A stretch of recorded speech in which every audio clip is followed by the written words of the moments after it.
Hello and welcome to episode 196 of GI Joburg. Today we discuss Lego Joes with our Master Builder. It's Magnus Lauglo. We've also got the boys, Paul, Rob, and your host, Steve.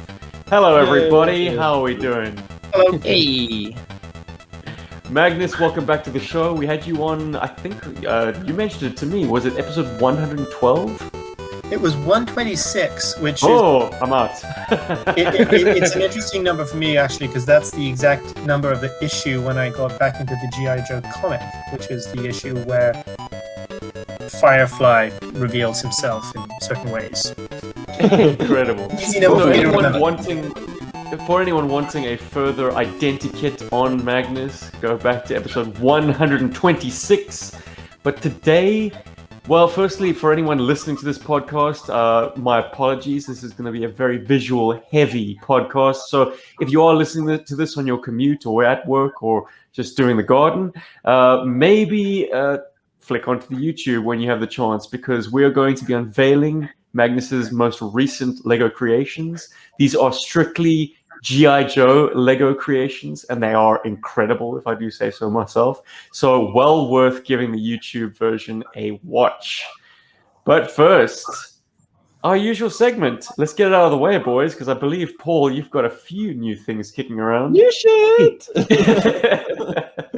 What's it going to be, buddy? Well, let's be polite about this. Magnus, is there anything particularly new that you'd like to highlight in your collection at the moment? Not that I want to highlight quite yet, but that is there are not non-Lego GI Joe things that I will be perhaps highlighting online. Okay. Ready to not quite ready to show them off yet. Good. A sense of anticipation builds, very important. Okay, Paul. Well, in that case, I guess it's all you, baby. Yay. Okay, I'll start off with the miscellaneous and I'll end off with the GI Joe stuff. But the cool thing is, this is a box I've been waiting for a while. It's been sitting at my good friend Bart Simon's house, as he's been my sort of middleman, my mule. And he helped me pick up some very cool choice items. The first one being the Studio Series 86 Grimlock from Transformers. Wow, such a cool toy. I finally have a Grimlock in my life. The last time I had a Grimlock was the original 1980s version, the Takara one, actually, the G1.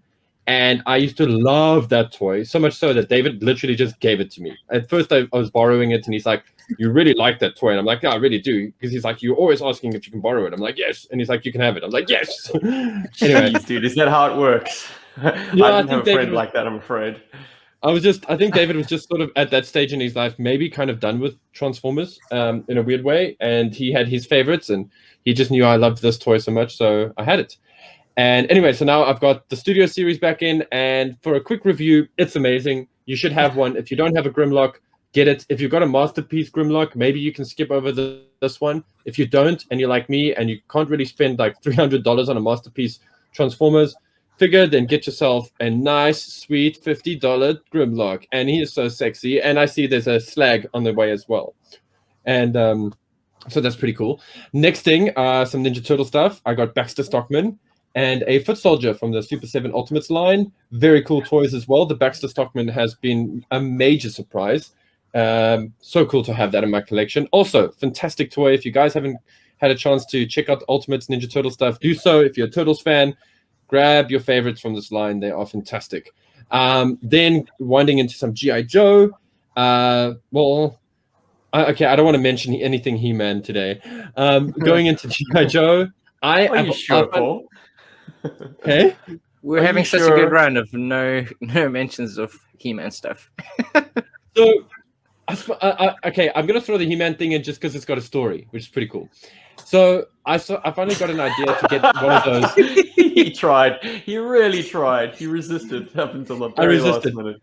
So I was on holiday for the last week and a little bit. I went down to the Western Cape, to the Garden Route, and more specifically a place called Wilderness, which is in George. Which explains your absence on the last podcast. That's why I wasn't there. Now. Yes. And the last two, in fact. Jeez, Paul. I never Yeah. thought I'd say this, but we've been starved of you, buddy. People are asking, Crazy. like, is he okay? Which is very sweet. I appreciated that. But also listening back to those episodes, there's like quiet. And then you guys will pipe in like, oh, I'm sure Paul will have something to say. And then I laughed. And then I cried. And then I laughed again. So anyway, I got it in my head to get one of those He-Man Sky sled thingies. And, then I couldn't find any anymore because they'd all been sold out in the stores here. And I even thought, okay, maybe I'll buy one from an online retailer here in South Africa. And I was like, whatever. So I go to the only toy shop that I visited while I was on holiday, which was a Toys R Us in a place called Garden Route Mall. And then they actually had 2 of those Sky sleds there, which comes with Prince Adam. And yeah, I picked one of those up, which was pretty cool. So I bought a toy on holiday, which is nice. Anyway, enough about that. My first GI Joe thing is I got a retro hiss. Yay! And I know that Steven's already done a pretty awesome unboxing. I've got another experience for YouTube planned. I actually did quite a little bit of footage when I was in. When I say a little bit of, like very little bit of footage when I was on holiday, specifically for this not unboxing, but the retro hiss experience. So stay tuned on to that one. It should be out this week. Should be. And lastly, I got a Dress Blues Gung Ho, courtesy of Bart. Thank you very much, my dude. Because that actually caps off that year for me. Because Steven's got a Crazy Legs that he's keeping aside for me, which I should see in 2038 or whenever he comes back to South Africa. But thankfully, I now have 2030. Oh, okay, well that's positive. But yeah, I finally got a Dress Blues Gung Ho, and he's a really cool toy, and kind of weird that he has hair. Like he's got hair. Yeah, so his hat doesn't come off, but he's got like sculpted hair just below the sort of rim of the hat. It's interesting at the back. Yeah. So like that was unusual. It's funny, I didn't ever regard him as bald, and I'll tell you why. Because in the teens of the G.I. Joe comic book, he's depicted as having like closely cropped hair. It's not completely cue ball. So it seems strange to me that eventually he was represented as a bald guy. Though, if you look at the classified version, he's got a mohawk. So there's that. Yeah, true. Well, Gung Ho Dress Blues is now officially going to be named Major Dad Gung Ho because he's Major Dad. And anyway, and then something really cool. I found a cesspool GI Joe.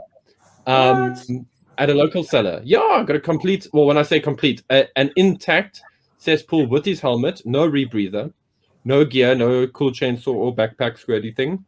But I finally have a cesspool in my collection, which makes me very happy. And I don't know, I want to kind of dive back in my memory here because I typically do find parts of my old G.I. Joe collection, and I don't recall actually handing my cesspool over to David for any kind of customization. And I don't know why, but there's something about the cesspool that tells me that this was my cesspool. I know it's far-fetched and it's like really super crazy to believe, but here's the one piece of evidence. It had a broken peg in its back where its backpack was. And I recall actually breaking that peg as well when I was a kid. So maybe it's like a common fault, but there's just something about it that just feels like, I feel like we've met before kind of thing. Have you guys ever had that, like an uncanny, oh wait, Stephen, you wouldn't have, I mean, you've still got all of your childhood Joes, but it's a weird feeling. I don't know, maybe, I don't know, maybe. It's a neat story. It reminds me of something that my mother used to tell me, that she had a school teacher whose favorite writing assignment was for the class to write about a coin or a note, a sort of money note that had kind of changed hands and all the various people that it had gone through, which seems a bit tedious, to be honest. But it's an interesting device to kind of peer into these various different lives. And in the same way, these toys that have traded hands so many times and seen the years have stories to tell. Like, it's fascinating to me, like the more played with ones particularly, because unplayed with Joes, it's almost a crime. I'm like, it's dead mint, which means no one ever had any fun with it. There's no history to at least playing with it, even if it may have been to someone on a shelf for a while. Well, you know, a bit of shelf time is fine, but like, show me a little bit of paint wear and a little bit of sun damage that just indicates to me that this thing has had adventures. I'm staring at a toy that has had a lot of adventures right now because it is my childhood favorite Shockwave figure, which I have in my possession with me in Australia. It's one piece that kind of follows me everywhere. And I am very happy to report in this new shit section that, courtesy of Joe Mauler Works on YouTube, check out his channel, awesome stuff. He is complete. He has his sword. His sword, his gigantic combat knife. I have it, the original, beautiful. Joe put together quite a fun little, I suppose, choose your weapon option. Attached to the note that he sent were 3 knives taped, and he was like, one of these is the correct knife. Choose wisely. I mean, of course, I knew it by sight, and the other 2, I think, are actually 3D printed. Very nice. Very impressive.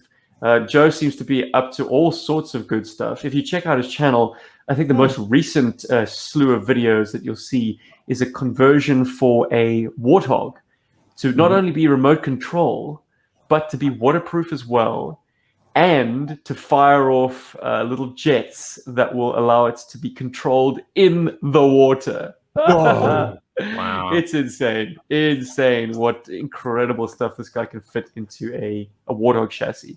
And I mean, of course, along with the Warthog, he's done extensive work on the Mauler, just like a channel that I highlighted last week, that being Action Robot Punch. Well, it seems cool, Joe Mauler Works has paved the way ahead of us all. And if I ever chose to gut a beloved Warthog, that is exactly what I want to attempt to do. Rob, what's new in your life, my brother? New stuff, no, nothing new yet, unfortunately. I'm still kind of treading water, as it were. I still don't know like the situation with our like postal system, whether like ordering stuff is even possible. So I worry about even attempting to like order stuff yet. From overseas, Rob, or locally? Well, like overseas. I don't think I've tried locally ever. Yeah, locally, Postnet to Postnet is the safest, if you can. And a lot of shops seem to do that. When I say shops, I'm talking about like geeky shops. There's a guy in Bloemfontein I buy Ninja Turtles from. He does that. It's a place called Red Claw Comics, and I feel like they should get some credit, so I'm giving them the credit, even if they don't listen to the show. What shook your faith in the postal service to begin with, guys? Like, what's changed post-COVID back in SA? Catch me up. I don't know. I think initially, like, the postal service was completely closed down. Okay. And then since then, I haven't heard any new news about like how they're operating yet or not. To me, my grandmother is supposed to receive a lot of accounts through the mail, and I think most of those don't arrive still. Mm-hmm. So, from my experience, at least, it doesn't seem like everything is going through the way it used to. So yeah, and an interesting thing from my side is that before lockdown started, I'd ordered 2 miniature figures from a store in Russia and another one from a store in Ukraine, and it literally took a year to get here. And if you look at the incept date, you know, on the package, it had actually arrived in South Africa 3 months after that, but it sat in our local warehouse in the postal distribution center for like a year. 9 months. Oy, oy, oy. Yeah. Hey guys, collecting in South Africa. It's jungle out there. Brutal. But then my a friend of mine, Jeffrey, who bought some model kits from a Japanese site, he got his stuff like, and he used like a normal shipping, like EMS or whatever, and he got his stuff within a month, and they actually phoned him to say his parcel had arrived. I never get that. So Paul, you had a positive experience when you received a classified Storm Shadow from Amazon. Yes, but Amazon used UPS. I see. Yeah, you see, so like even now, like even with the stuff that I sent myself from Bart, I sent it with a company called My US, and then they had the option to send it for you as FedEx through FedEx. But they're so cool with what they do because they don't care about the size of the box; they only care about the weight. So if the box is quite tall and wide, but it only weighs say 5 kilograms, you're paying 5 kilograms, which works out to about $70 or $80, which sounds like a lot, but 5 kilograms of toys is actually quite a lot of stuff. So yeah, so that's what I've been using, and that's been very reliable for me. It just I have to like save up towards it, and be like, okay, today I'm shipping. And then it gets here, I'm like, yeah. Well, as it should be, to be honest. The amount of frivolous single figures that I've bought over the years, the shipping really starts to add up. Whereas if you were able to pool your swag, have a loot crate, as it were, much smarter. Anyways, this is riveting stuff, boys. Talking about the minutia of the postal system, we've got far more important things to talk about. We have GI Joe Lego to talk about.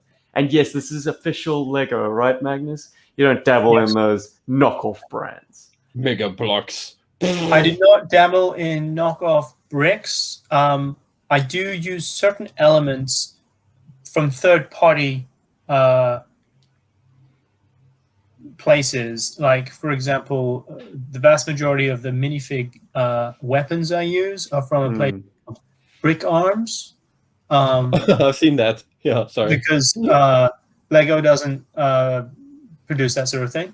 And I sometimes use tank treads from Brick Mania, because they produce tank treads in a style and size that Lego doesn't produce. So there is a little, it's not 100% purist, but it's, I'm not using like bricks and plates and colors that Lego doesn't give us from. I don't get that from an alternative, Mega Blocks or anything. Yeah, Mega Blocks. Now, Magnus, there's a recurring theme to your creations, and anyone who wants to browse them at their leisure can check them out on your Flickr account. Yes. The link will be in the description on both the podcast and the YouTube version. But I would advise anyone to take a look at it at their leisure and pore over these images and the minutia that you have included in these vehicles. Like, the detail is incredible. And a lot of the design work has somewhat embellished what Hasbro created, almost making up for the limitations of the toys back in the day.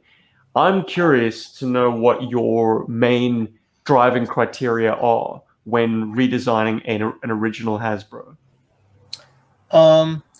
Well, let me start out by showing a couple of examples of that so people can kind of see what you're talking about. Gladly. We're going to bump you full screen. Well, here's an example of something that this is a recognizable vehicle, I think, to everyone. Oh, yes. His tank. This is a his tank. This has actually not been redesigned so much at all. I decided to go with gray instead of black on the his tank. This is actually fairly close to the original. It's got rolling tracks.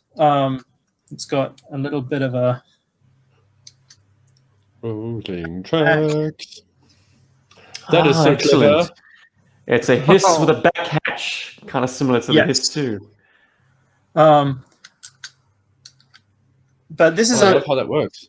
It seems like the inspiration was to expand the hiss, give it more of a role. Well, the thing is this is actually a more recent one I built because I wanted to build a hiss tank that was pretty close to the original. The first hiss I built, which is a thing I talked about last time I was on, is this. This is the first GI Joe Lego creation I ever built, and this was, I don't know, 10 years ago or so now. So this was my take on the hiss. The hiss tank always bothered me because there was no protection for the gunner, at least not from the sides and the top. So in this case, I've given a turret with. You see, there's a spot for the gunner in there. Very nice. And he's completely enclosed in there. Yep. It ended up being kind of a cross between a regular hiss and hiss too, because the front opens up like that. That's how the guy gets in and out in front. It has a jaw. Very nice. Yes. And it almost does look snake-like, whereas the hiss 2 doesn't. Yeah, it does. It defies its kind of like, I suppose, beast mode. It doesn't quite look like a jaw, whereas yours opens very much like a snake jaw. Lovely. In the back, it's got a little hatch for sticking, a gun out and sort of firing out a little bit. If you have a couple of guys back here, and there's space for, in addition to the gunner, there's space for like two guys to sit back here. Excellent. Little fire team. Yes, exactly. So this is a good example of me taking a look at an original design and being like, I think I can improve upon that a little bit. I like the idea, but I want it to, I want the guy to be protected on top. I like elements of the Hiss 2, but I don't necessarily want to replicate the Hiss 2 for other reasons. So this is... It seems to me like an idealized version of the Hiss. Like if the toy designers had more budget to throw at their design. Because the Hiss, I think we can all agree, I mean, Paul, you're about to have the experience of clipping one together. It's a fairly basic toy. It's, there isn't a great deal to it. Because it doesn't have tracks that move, and also doesn't really have very substantial molding in here. Yes, there's no gap between the tracks. It's just a solid lump. So one of the things about Lego is I think the 3 3/4 scale I think is a really good scale for action figures, but it's not an ideal scale in my opinion for vehicles, because vehicles end up just being very, very big, and they often get scaled down because they need to fit on toy shelves and be affordable. So like the Rattler is basically a smushed A10. If it were the size of a real A10 compared in scale to the action figure, it would be at least twice as long, if not more so, I think. So that's true. With Lego, you get a lot more freedom of actually scaling things correctly, which is really awesome. Yes. And that isn't to say they can't be fairly big, especially when you get into airplanes. But they can certainly be a little more manageable. You're not dealing with holding up something that is just way too big to handle. If you think of how hard it is for a young child to hold up a Skystriker, keep it scaled down F14. If it were, so there are benefits to the Lego scale, the minifig scale, in that you're not working with things that are quite so big. But that's something like I want to comment on quickly is that and it stands out about your stuff is that when all the hatches and everything are closed, it's got such a realistic sort of scaled look. When it comes to your jets and to your traded vehicles and all that stuff. But then it's also great that it's got that Lego-ness to it, So your Lego characters actually fit in there. The minifigures fit in and they all work. And to me, that's like a major achievement because, if you look at like one of Lego's failings is when they make cars, they generally make them, they're like cute scale. They don't always look like legit cars in Lego form, unless they are specifically going for that through like the creator line. But then you often can't fit a driver in there. So that's something about your work that like blows me away as a Lego fan. Because and Lego has the opposite problem in scale because minifigs are kind of chunky. If you want to fit, if you want to build a car for a Lego minifig scale, if you want to fit 4 or 5 people in the back of that car, the car is going to be so large that if you have a minifig on the outside, the car looks too big. But if you have it looks correct compared to minifigs standing outside of it, then there won't be space for a whole lot of figs inside. So that's almost like the opposite challenge you have. I think it's easier if you're building, airplanes and tanks that are a little bigger, as opposed to very small vehicles. But building Lego is often an exercise in compromise between aesthetics and functionality and scale. And Steve, I think you were asking me about how I go about sort of updating the Hasbro designs. Yeah, I think if you were to boil down your primary motivating factor, would it be a quest for realism? So adding hatches that enclose the cockpits, armor, weapon systems that are current. You've done a great job updating the Battle Force 2000 most recently, and kind of taking those designs and making a little bit more real world sense of them. The Battle Force 2000 stuff, I think, are cool aesthetic designs that suffer from the functionality where they try to have them split apart and do a separate, almost like Transformers combiner type feature that just didn't quite work. But if you look at the basic look of the Battle Force 2000 vehicles, they do look pretty cool. You know, there they are, ladies and gentlemen, the Battle Force 2000. The Eliminator, Marauder, Dominator, I can't name them all. But I was going to say that, and you've done the Pulverizer. All the way on the far left is the Pulverizer, which is looking very respectable for something that was a very basic toy and suffered from it. I mean, it was a tank or an artillery piece. Yeah, it sort of still has a thing that goes up. But the Pulverizer, I figured, needed perhaps a second guy in the back to sort of be of some sort. So there's a guy there, and there's also a guy here. And enclosed, no less. He's not poking out of the top right in front for all to see and shoot. Riddled with bullets. And similarly, Dominator, which is my favorite Battle Force 2000 vehicle. I know it's not yours. It's also my from Norway, after all. It's also my favorite GI Joe snow vehicle, I think. But it is definitely missing somewhere for someone to drive it. So I've added a hatch in front. So there's a driver and a sort of gunner commander. And if I were to redo this, I might even try to design the turret so I had space for two people and not just one. But this is still quite satisfying. Oh, yes. You're making Bob very happy. Yeah, there's supposed to be an engine there I haven't built yet, so it's powered yet. Excellent. Oh, once again, excellent details, man. Thank you. When I build this sort of thing, I'm looking to improve things in terms of like fitting figs inside, giving hatches to give people actual protection. Something like this you'll recognize. Oh yes. I thought that the Wolverine needed some kind of weapons operator. You know, doing the driving and firing just one person is just too much. So I designed it so there was a little bigger turret in space for a sort of weapons person back as well. And someone to sit between the multiple missile launchers. That's a hot seat. I hope it's well insulated. Yeah, and you know, I went with a camouflage scheme just because I thought at the time I didn't have the right pieces to do the whole thing in just dark green or olive green. I might actually have that now, but when I did this, they didn't have the parts to do that, and so I kind of went with the Marauders style camouflage.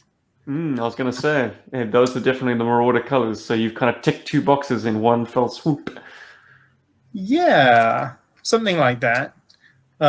So I want things to be a little more realistic. I want to improve colors if I think I can, by which I mean I want them to be a little less bright and neonish, if that's the case. And yeah, I've got a bone to pick with you there, but I'm sure you know what I'm talking about. Cobra Bug. But we'll get there. Oh yes, we'll get there. But I want them to be I want them to be recognizable also. I don't want to just build a really cool tank and say, look, it's a Mauler. Like, it needs to look like a Mauler. It needs to be recognizable to GI Joe fans as that, or at least very recognizable in terms of the functions, in terms of what it does, you know? So show us more. Okay. There were a couple of wish list things I definitely want to get to, so we don't run out of time for that. Shall we start with the smaller ones or the bigger ones? Let's have an element of randomness. Rob, what were your 3 request items? Well, mine, I thought a really cute one, I'm assuming it's an earlier one, was the Desert Fox. Ah, yes. Because I think that one definitely looks the most like a Lego vehicle, more than it does like something that I'm assuming it was designed a lot earlier. It's awesome. This one I designed. It's not one of the first time, but it's not one of the most recent ones. It's if you're kindly trying to say that it's a little less of a sophisticated build than some of my more recent ones, that's possible also. I suppose that is what I'm saying. I'm working with specific colors. Like if I didn't care about this part here being brown and I could just do it in black, then I could make this part look a little smoother. But because I'm brown, I don't have certain bar type things that would be a little slimmer and a little more realistic looking. But I'm trying the brown there because in this case, I thought that was a recognizable feature, and the color didn't bother me, and I just figured that would be fine. And it's got the little seat in the back for somewhat it's definitely one of the more accurate ones. Yeah, it definitely looks like the original vehicle. So, I mean, the original vehicle also wasn't very detailed itself. I mean, it kind of does mirror the original look of it, and you have added some cool things in there. Yeah, the only thing I wanted to change really was to get rid of the orange and replace it with black, and the missiles are in tubes instead of just on their side. But I wanted to keep it pretty close to the original. This is my skid mark. Memorable. He has. I didn't want him to go all orange, but I gave him a torso with a little bit of orange on it to kind of to recognize, to make it a little easier to remember who he is. All right. So we've seen the Desert Fox. What else you got, buddy? That's fine. Oh, very swooshable. This is very swooshable. This is an airplane I think never quite got. It's sort of as much attention as it deserved. It was the only one of the very few Cobra fighter planes that looked like a sort of multi-purpose, multi-role fighter plane. It wasn't dedicated to ground attack. It wasn't dedicated to sort of fast speed reconnaissance or anything like that. It was just like, if Cobra could only have one fighter jet ever, it would make most sense to go with this. My version has a slightly different approach to the VTOL thing. It has, let's see if I get this right. If you open up under here. Oh, nice. F-35 style. Yeah. Yeah. It has that. And then in the back, instead hopefully of better than the F-35 thing, I just go like that. It has thrust. Okay. That's very So not cool. only is there a central intake that blows out through the bottom, but the rear thrusters also angle downwards. Very, very smart. And then when it's flying, of course, these can also kind of do this sort of thing for extra dual vector thrust. Yeah, very cool. Right. Which solves a problem that I had with the Hurricane's tilt feature. Great fun, sort of toyetically, but if you think about it too much, it's quite maddening. It puts all the thrust at the back of the aircraft, and every time you want to go VTOL, you're losing your wing surfaces, and you're creating this enormous speed break.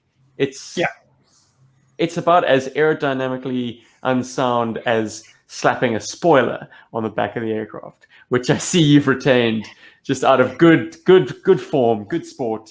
Design it. Is that so unsound though? I mean, there are airplanes that have a tail that looks kind of like that, right? An enclosed spoiler like that, I'm not sure. I think I don't know. I don't know the aerodynamic properties of that, but they're the Bronco. The Bronco, yeah, I was about to say the Bronco, but I mean this is very much slower speed aircraft. Bronco maybe that's not such a cool idea. Prop-driven pusher type, and I suppose it just needed an extra lifting surface back there. This one also has one of the big challenges building airplanes is getting the landing gear to go in and out, assuming you want to do that. So it's just something that I suppose Lego is famous for never doing. I mean, right. I'm trying to think Lego aircraft. They normally just have fixed wheels. Yeah, I've never seen cool functions like that. Yeah, that's so cool. That's pretty. That's well done. So for people listening to this podcast instead of watching it, not only do the doors open, the landing gear extends outwards and downwards and then kind of locks. You have a lot of engineering going into the bottom of this aircraft. Incredible. Yeah, and building something like this, I'll often build the landing gear first, because if I build an airplane and then say, okay, now I need to figure out the landing gear and sort of add that to the interior somehow, that would be like building a tank and then deciding you wanted to motorize it once you'd finished it. You really need to sort of build that into the structure of the whole thing. Yeah, it's going to be part of its DNA. It's such a pleasing shape with the gear down. It's just it's so chunky and substantial. You know, the compromise with a lot of GI Joe vehicles, in order to make them an affordable price point, is they can sometimes be a bit thin in the gills, whereas Lego is such a thick medium. It's such a high quality building material that the end product is so satisfying. You got a lot of cool toys, Mag. Thank you. Cool toys. I love that you match the colors really well as well. I mean, the blue and the gray.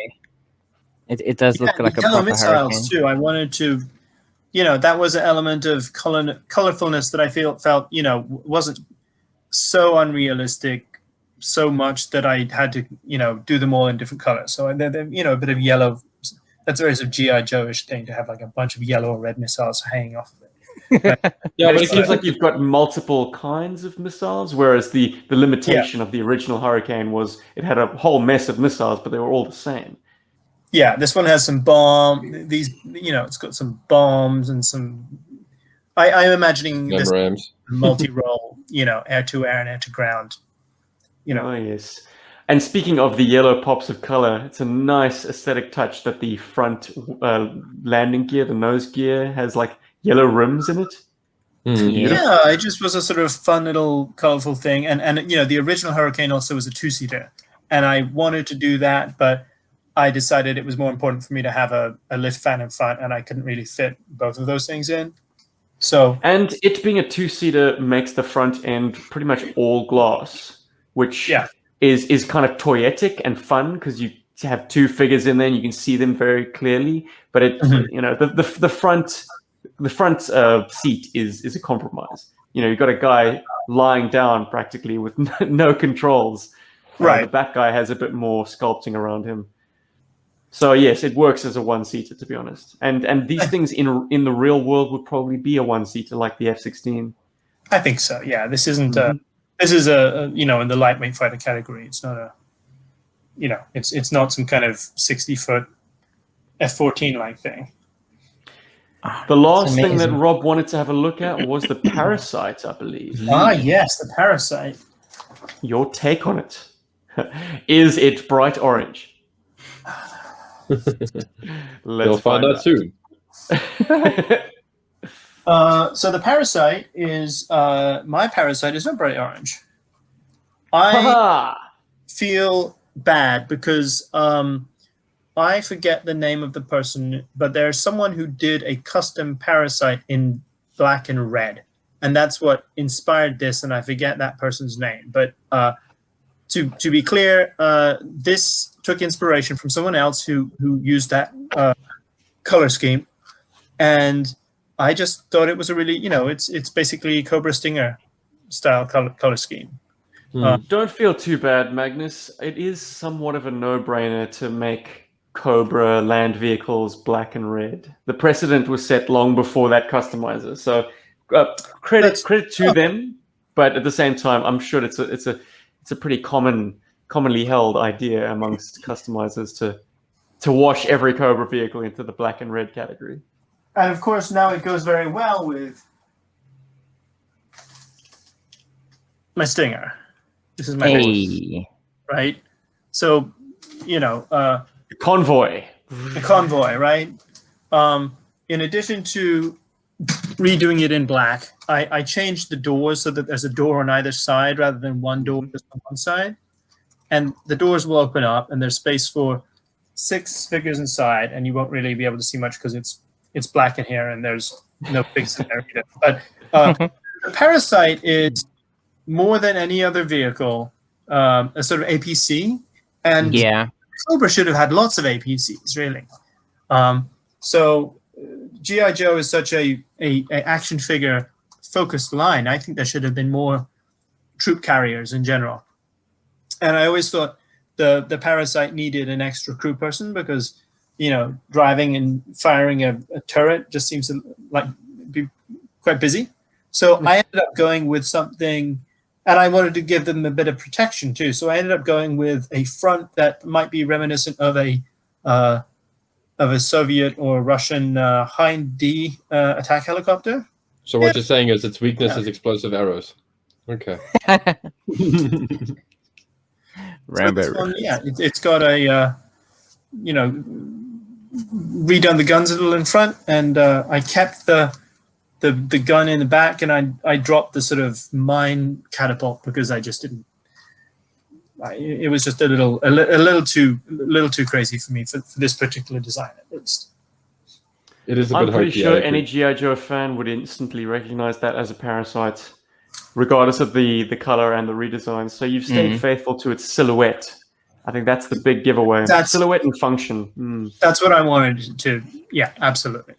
And also with this vehicle as well, you then have customized minifigs as well. I mean, those are like proper looking Vipers. How do you go about customizing the characters? I think that's a great question. That is possibly even that's a thing I'd want to go into detail in perhaps some other time. Or there's a lot of one of the things I've done a lot of that I haven't been posting online so much of is minifigs, and that's because whenever I make a little minifig or two, I'm like, do I really want to create a post on Facebook about this little minifig I made?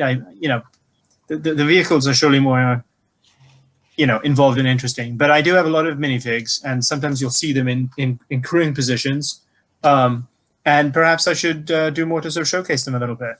I think that'd be great, because I think also what interested me with the Desert Fox was I think in your pictures on your Flickr he had a dial tone kind of featured in one of those pics, and I thought it was awesome. I think definitely we should get you on again to go in depth into minifigures. Well, why don't I give you a quick teaser? It'll last about 5 seconds, and then we can do it again sometime. Oh Wow. my goodness! That's a whole lot of minifigures. We're looking I've got at some Joes here. 3 cases, wall-mounted But you cases. see the reflection from the screen. That's intentional. So I've got Joes on this side. I've got Cobras on this side. Oh, pardon, 2 cases. Still, Yeah. the perfect, So perfect number. I do army building. I have, and similarly with the Cobras, I've tried to sort of army build, toning down the colors a little bit. So like my Alley Vipers are not orange and blue, but they are hopefully recognizable as Alley Vipers. For shame. I'll give you a quick example of that, actually, since I just mentioned it.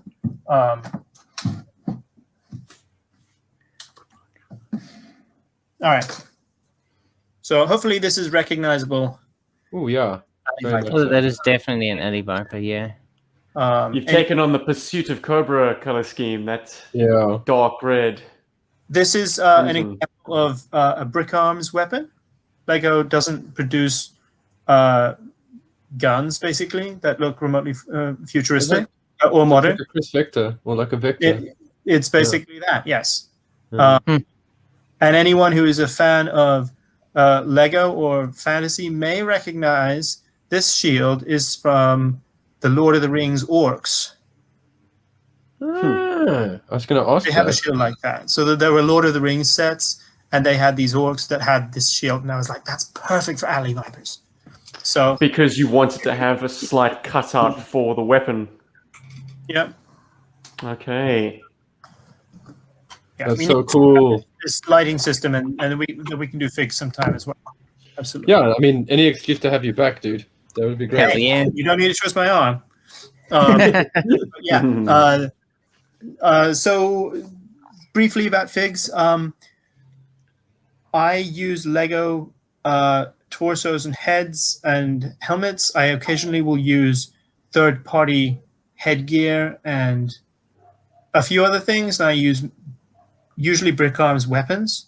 And it's a lot of kit bashing, basically. and sometimes I'll see, some minifig that has a torso or maybe even just arms that I figured like that would look really good on this fig, and so maybe I'll have to go out and get that just to get that element, but also use that to build the fig in question. Yeah, because I think it definitely adds a lot to the believability of the vehicles to have figures that actually look like Joes and Cobras. Yeah. That's the hope. This is a his driver. Cool. I gave him an Alley Viper style head face shield just because I figured that, he's one of the his drivers who's in the unarmored cockpit, so he's going to want some body armor. Yeah. And he's still rocking those thigh-high black boots. Yes, indeed. Can't forget those. Amazing.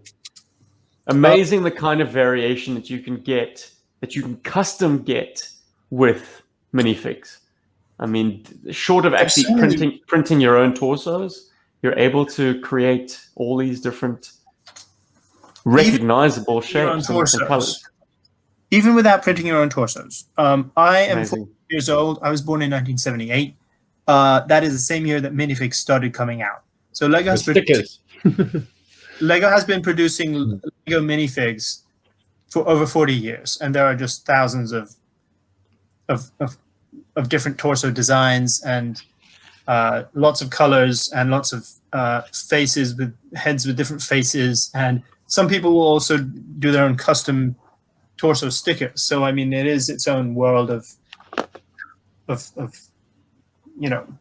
army building variation. Yeah, gee whiz. Oh, yeah. What a wealth. But okay, look, we've got a few more vehicles to chew through on this session. One of my selections. This is my take on the battle wagon. Yes. The battle wagon, I was, when I was into GI Joes in the early 90s, the battle wagon was kind of one of the big GI Joe land vehicles that I kind of wanted because I needed that kind of thing, but I never got it. So getting to build vehicles that I never had as a kid is, kind of filling a battle wagon-sized hole in my soul. Right? Something that is evident as you're holding it now that isn't evident in the pictures is it has some suspension. Some interesting, like side to side. Oh, that's incredible! Love the that. axle, the chassis can twist on the axles. Well, I also, you see how the wheels are turning? Yeah. How do you do that?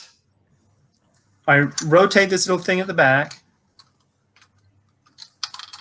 Let's see if you can view that. Is that viewable at all? Yes.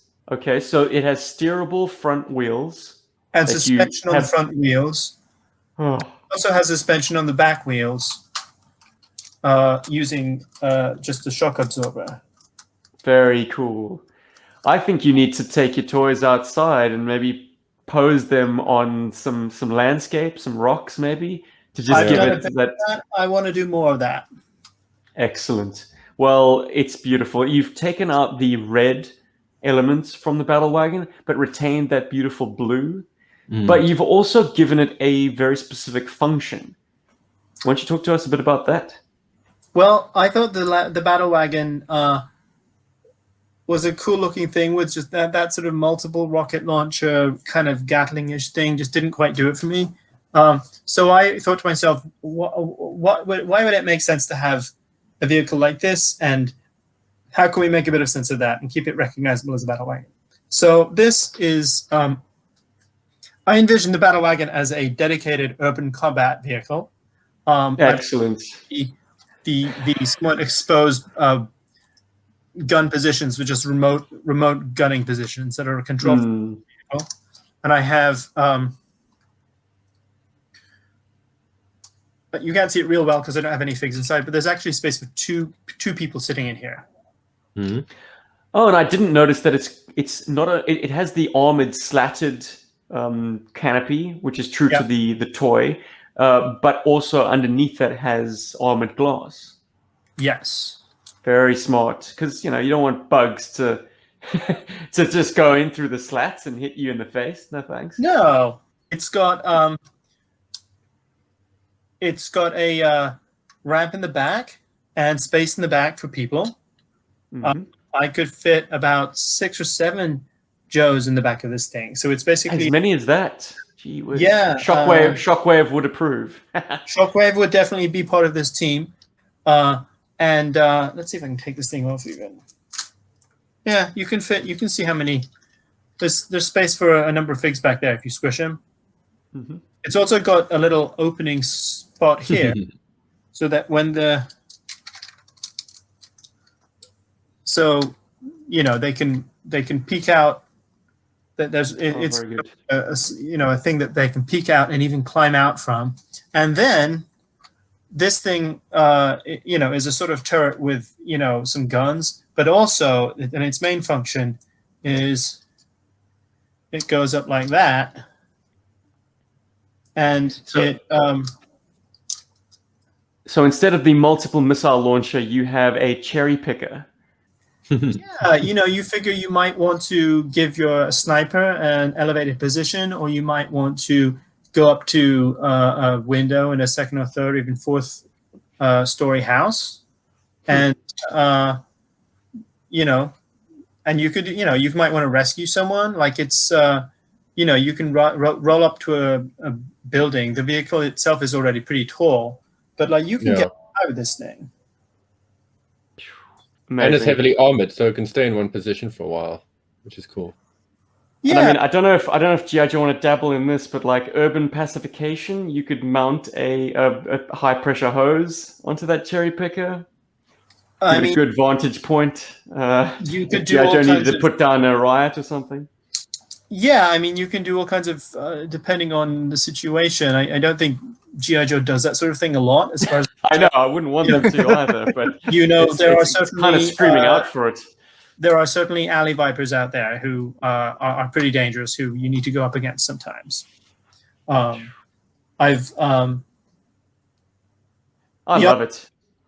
Thank you. It's got this little bit here that you can pull out. Yep. The winch is present. Yeah, it's not the winch is not present on my battle wagon. Sadly, I have to find that part. This battle wagon is not motorized, but that was just a decision I made. I was able to fit a lot of stuff in the back instead of motorizing it. And then I used a shade of dark brown and a dark gray on this, which Lego stopped producing a long time ago, which is very sad for a lot of Lego builders because it's a very useful shade of gray. But the new shades of gray that they've been out with for about 15 years or so have a slightly more bluish tinge, so they're really good for representing metal. But the slightly sort of browner shades of gray are really good for stone. And I think the color on the battle wagon was also closer to this particular shade of gray. So that's just a little bit of Lego trivia. So you are actually shopping for bricks that are out of production. It just adds another layer of complexity to the whole affair. You have to look for vintage sets.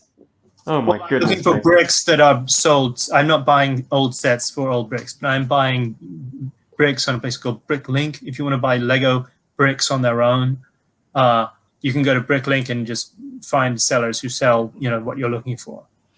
Incredible. Well, as I say, it just adds a layer of complexity that they're actually, because I always thought, Lego, they just keep adding things. They don't subtract items from their production lists. But I suppose, colors get phased out. Just like O-ring figures, you can't put the store anymore, right? So you have to, buy them secondhand often for someone who's maybe has a collection of them.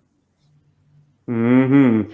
Look, we teased it earlier on. I think it's time we cracked open the Cobra bug. If you've got that staring you in the face, let's have a look. The Cobra bug. Here we go. Hey, baby. Once again, a very recognizable silhouette. I defy any Joe fan to not know immediately what it is. But you have dumped the neon yellow in favor of making this a sort of more in line with the Cobra Moray. Yes, it is meant to pair color-wise a little more with the Moray. Yes. Looks like the eels. So cool. And yes, it is the perfect ride for the version 1 eels. which if you're a stickler for the Cobra Nave and you want to keep everything looking uniform, you can't do better than the EEL version 1. That's the idea. Right. So the bug, I think last time, I forget when if it was in number 126 or some other time, but Steve, you were saying how before you got a bug of your own, you always thought that maybe it should be sort of open on the inside so that they could all move around in there a little more. Just like a submarine should be. I mean, it wouldn't be spacious. It'd be pretty cramped, but the chambers should be interconnected. That's more or less what I think too. And that was part of my thinking when I designed this. This one has, so it's got a little sort of dude here and a dude here. I've moved the gun turret to here because I want to take off a sub thing, a little mini sub that's going to create a hydrodynamic just wall in front here, the way the original. Oh, yes. So it is a problem on the original. I moved my turret to here, even though that means it can't do a full, 360. And you can see this is how you. This is one of the crew people. Oh yes. So there's a bubble, a sort of a top bubble. Yeah. On top of the driver position. Is he kind of an observer? I could, maybe one of them's a driver and one of them is a commander. Oh yes, of course. And this is the one instance where a driver in a prone position makes sense, because you actually want to keep an eye on the bottom as opposed to straight forward. It's lovely that the front driver position is lying down. Makes a lot more sense than on the Havoc. Yes, and it almost reminds me a little of a sort of World War II era bomber plane where you have kind of a sort of cockpit of sorts here and a cockpit of sorts here. In that case, it would be for a bomb aimer, I think. But nice. Yeah, and then you may also wonder what this one here is for. This is so that this is a way in for divers. So they go in there. All right, so there's a top hatch, and a diver would be able to clamber in and out of the vehicle. Now that makes me wonder how cavernous the back section is. How many guys can you fit in there? Well, the other thing on the sides here, these things open up. And this is how you would get in and out of the whole thing if you were if it's on land. Right, very good. Right, and so they have that on each side. So as fun as the water ski hatches are on the original, it's far more practical to make those an entryway. Yep, I would agree. And my water skis are attached on the back here instead. These things come off. Ha! Perfect. So I do have my water skis, but they are attached sort of on the back. Very discreetly and not interfering with any of the function. It's good. Yeah, I also have some torpedoes underneath here. Ah, so centrally located on the underside, you've got the torpedo housing. Very smart. I mean, it's not perhaps the smartest move to have your torpedoes dragging underneath those like nacelles. Well, they're sort of, if you see from the front, they're sort of somewhat protected. They're not. Yeah, absolutely. No, this is my criticism of the original toy. That slapping ordnance onto the undersides of the nacelles just further endanger it being snagged. Yeah. Whereas yours has a more practical design aesthetic. You are giving a thought to these things operating in the real world and putting weapons in a kind of a dangerous position for the vehicle itself. Like, don't make this a kamikaze machine, thanks. Right. The other thing, I'm going to open this bit up here. Now, this is an opening part that is really just to give access to view. It doesn't represent what would open up on the real vehicle. Gravy. It goes up. And if I do that, you can see this compartment back here. So you go in through these black hatches on the side, and then you have space to sit kind of here. Oh, yes. And you could get, and that way, this bit here, which I said was a way in for the divers. I don't know if there's a good. Oh, it comes off. Yes, it comes opens up. So there's actually. This is meant to be one of those pressure roomy things. What's it called again? Oh yes. Well, I suppose you could call it a decompression chamber or Wet dock or, yeah, and yeah. so there's a little door there that can open up. Yeah, it wouldn't be a decompression chamber. It would be absolutely what you say, Paul, wet dock. yeah. Or But I don't think that's 100% correct. But conceptually, yes. we know what you're talking about. It's a Yeah. it's a chamber that would fill up with water and equalize with the pressure outside and release the diver. That's how you Now, get out when it's underwater. And then from here, you get in here, and there's a little bit of, it's cramped, but you could fit like 4 eels in the back of this thing. That's not a problem at all. oh, perfect. Which leads me And to the question characters can then. move around through the middle. They can move around through the whole interior, which is really awesome. Yeah, that's something that the bug really does need. The other thing that the original bug had that this one you haven't seen yet is you may be missing the little mini sub that on the original one comes off the top. Yeah. Mhm. And so in my one, here's the little mini sub. Ah, beautiful. Separate piece. So cute. It's It's very trouble bubble-ish. yes, very trouble bubblish. Then check this out.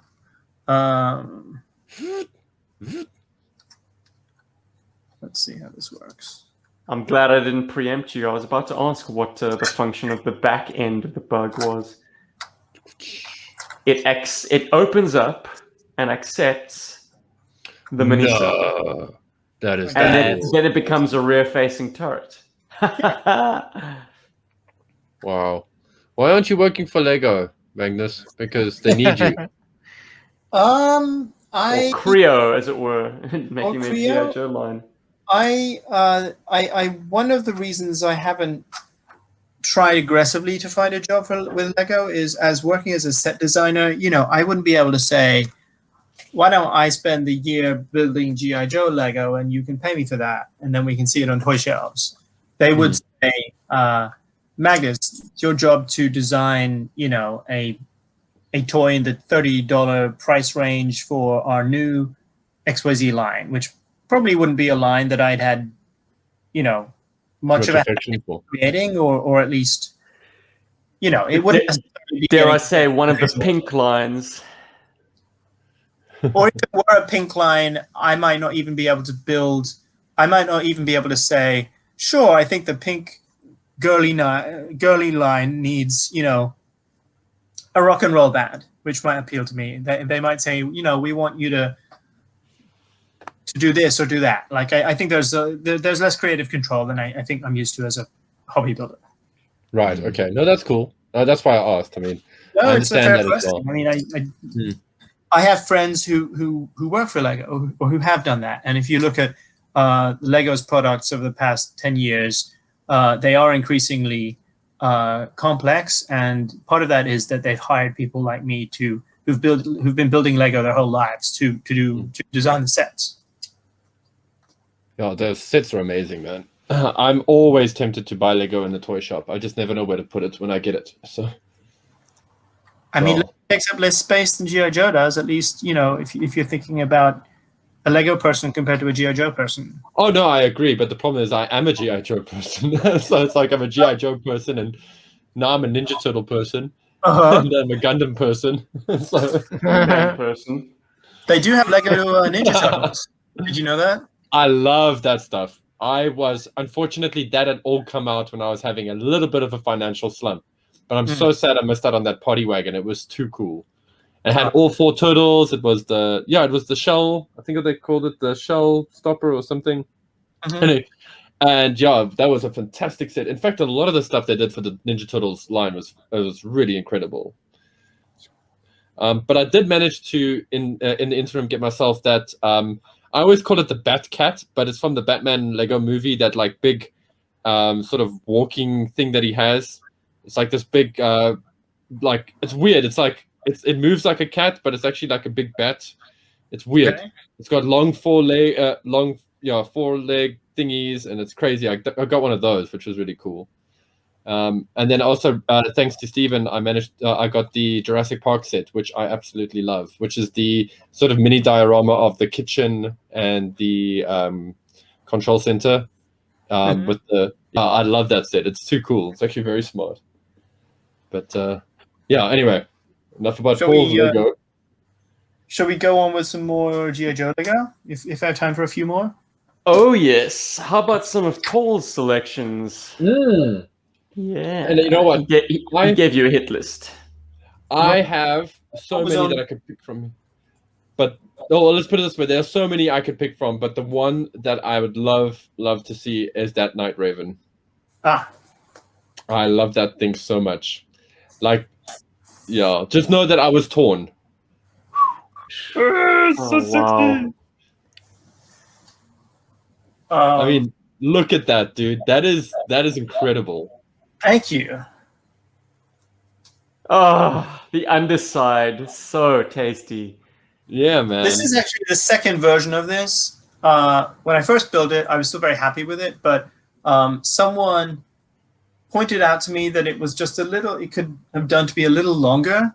So I ended up lengthening it here by about 6 or 8 studs, which also gave me space for a second crew person in front, which is good because it's supposed to have 2. This is one of my favorite things I built. It is the largest Lego plane I've ever built.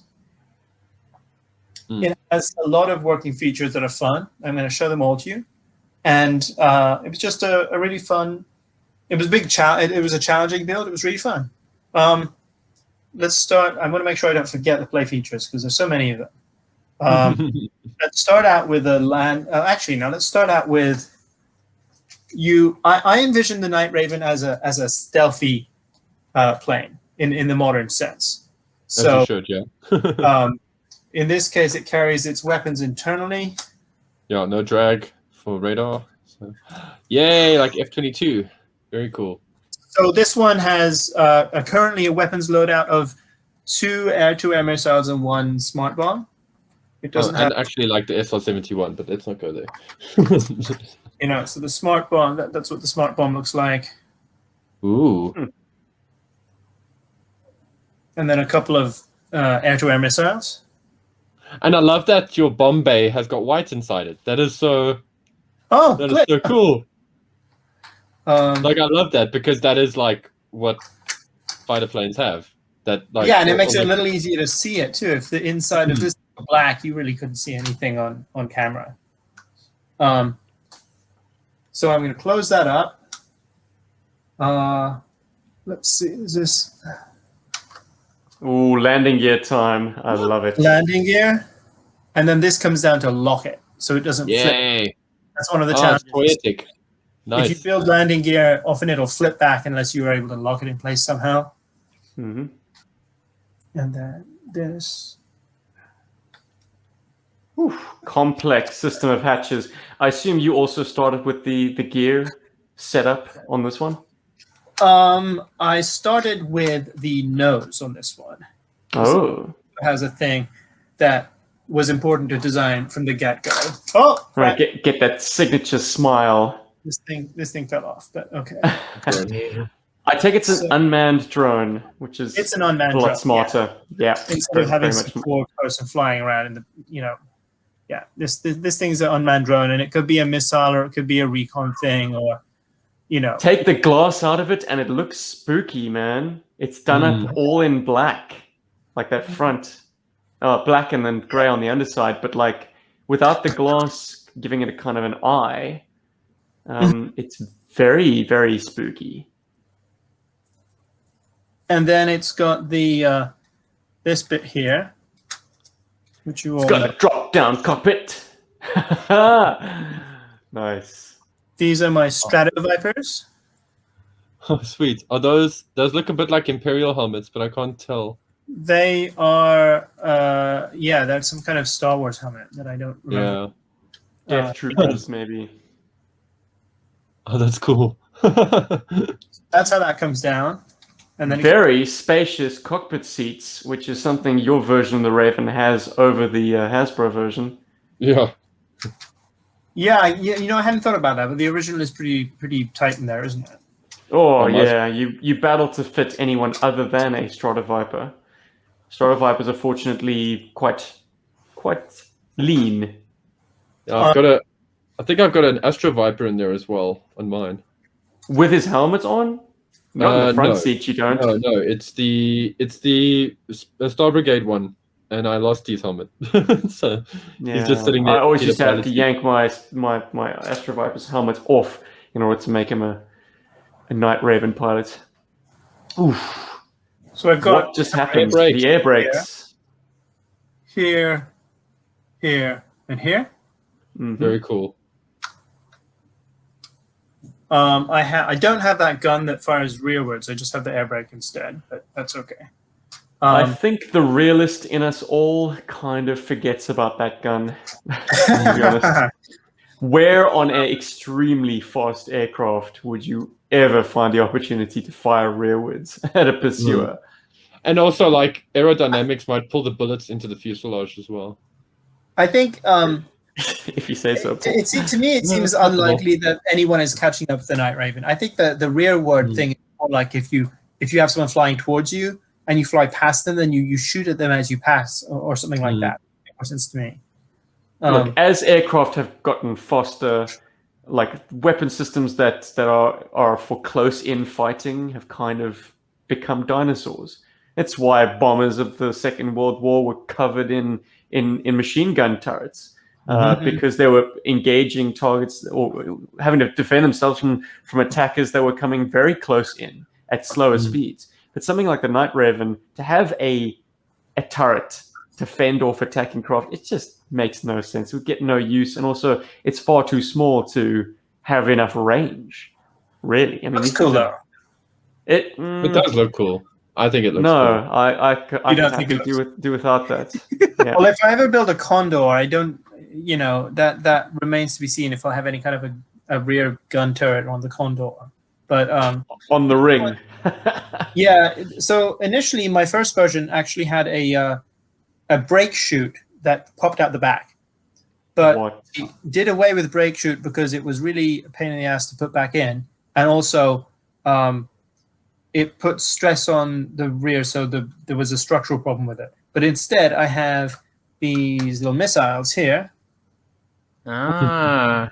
And you've seen the movie Firefox, which I was about to say inspiration for the Night Raven. In addition to the SR-71, we'll remember that plane also had rearward firing missiles, which is a silly thing, but you know, it's sort of too fun not to include that.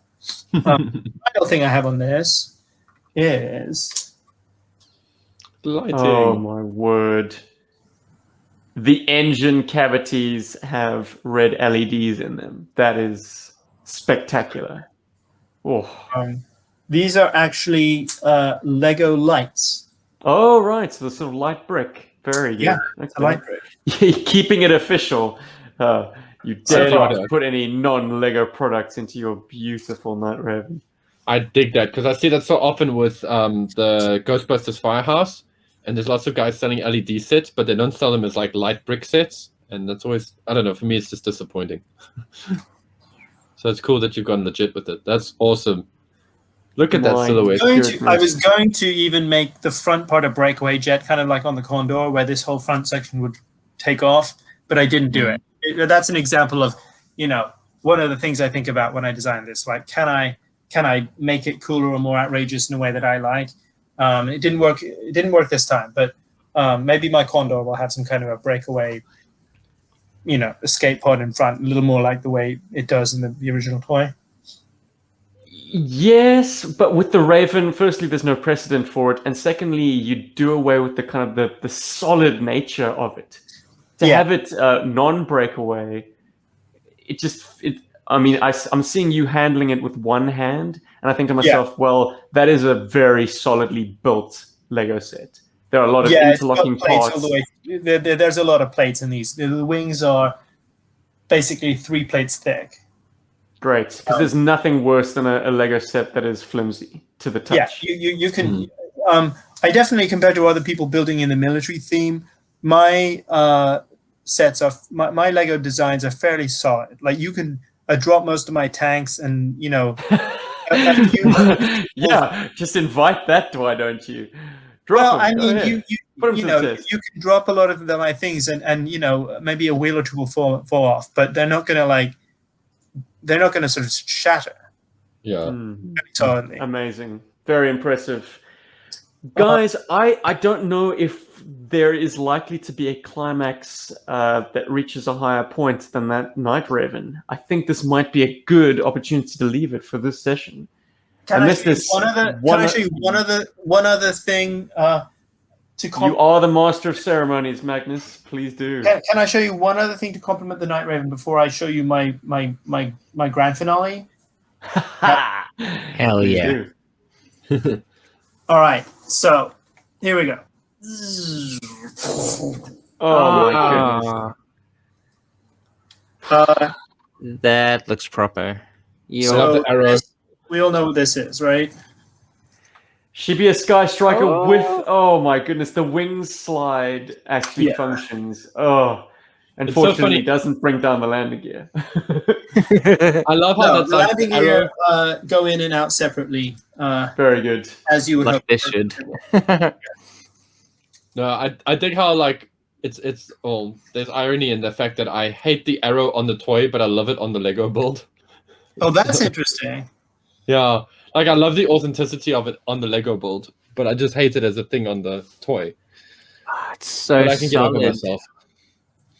It's gorgeous. Oh, look at those wings, man. They're great. They got such a presence. Oh, he's created an arrestor hook. Hey. Yay. Very good. These things do that. What? The tail planes? Oh, I suppose, yeah, Net 14 does steer by its tail planes. Yeah. A bit of control surfaces there. Yeah. And you've gone with the black tail fins. That's just a beautiful aesthetic choice. My first version of this had white tail fins, and people asked for the black tail fins, so I was like, sure, I'll do that. Nice. And you've replicated the tricolor red, white, and blue stripe on the wings. Yes. It's not a sticker. You've actually created it using bricks. Dude.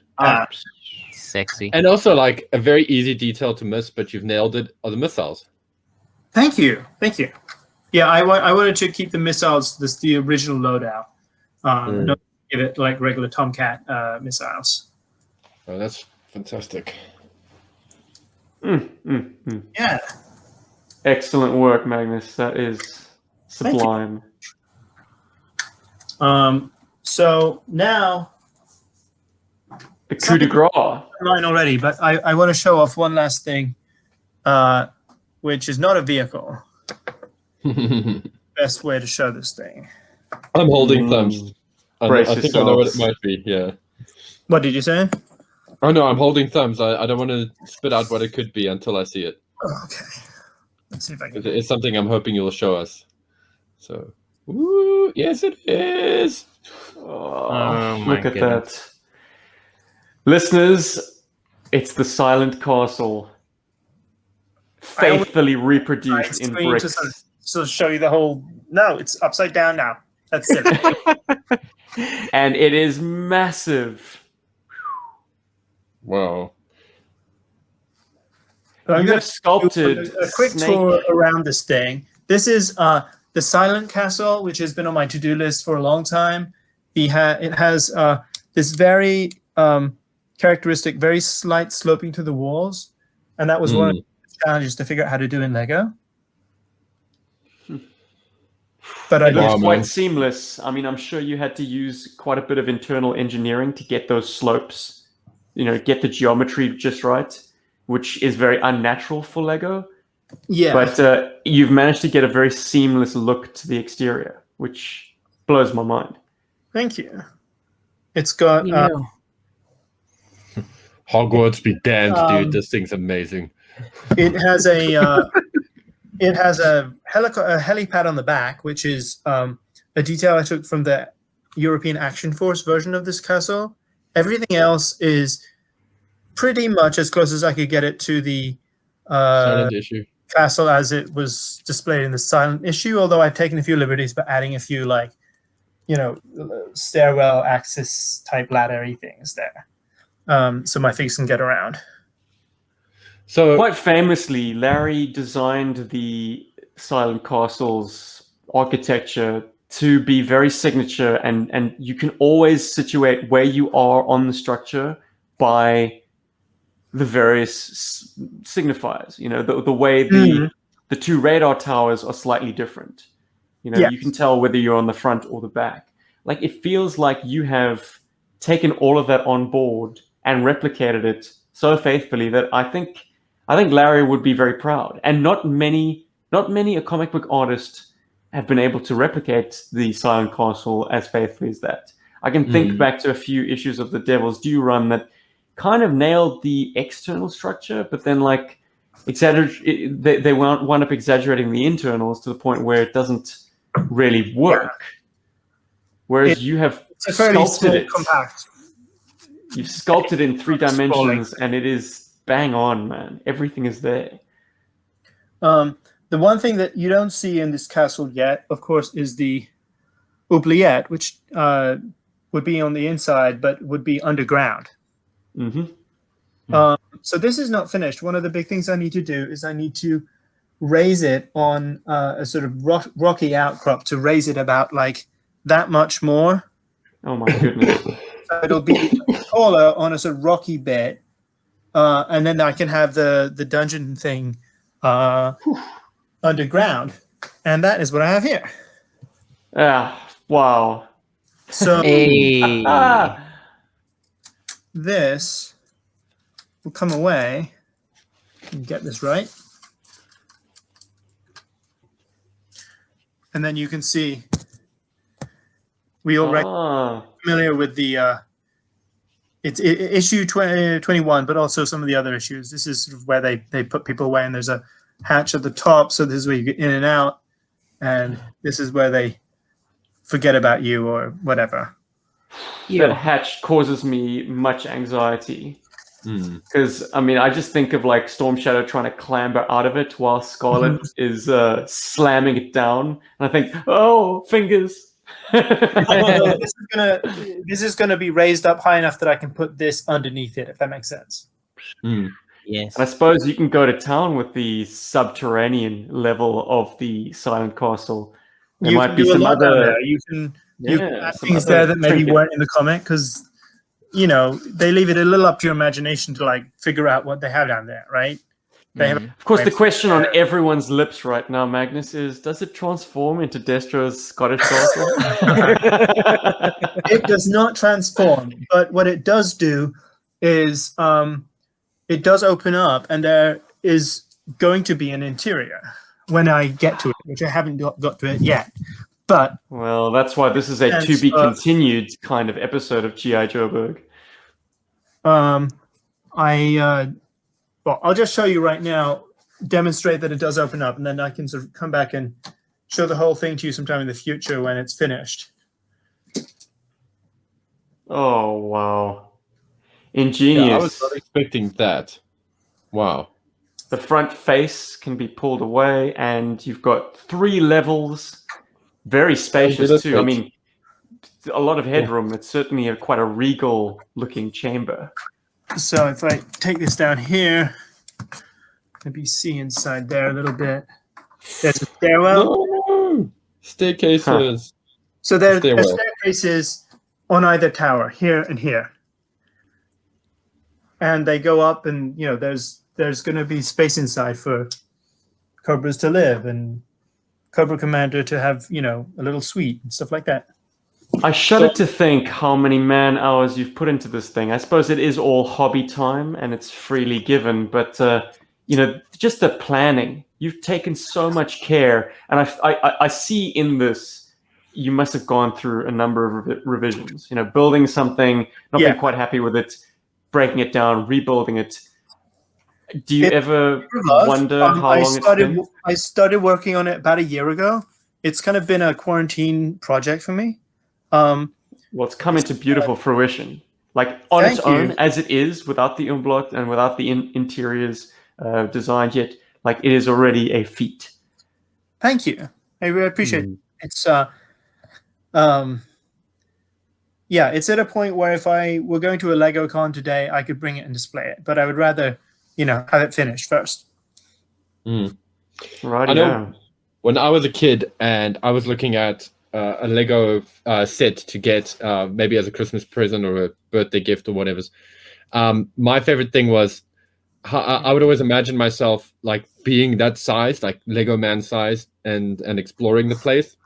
And some of my favorite Lego sets were things like the wolf hideout and the sort of ice planet stuff, because they had so many cool little like places that you could actually have like little missions and whatever. And I used to love those submarines. And looking at this, I just look at that. I'm just like, I wish I was Lego size. I could like play in there, and that is a really cool feeling.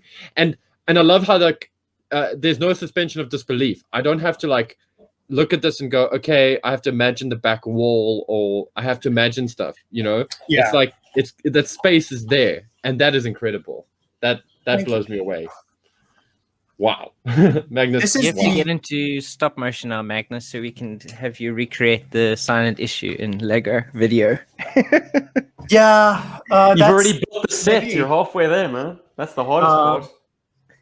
Yeah, I mean, at the very least, I'll be hanging a snake eyes off of right here.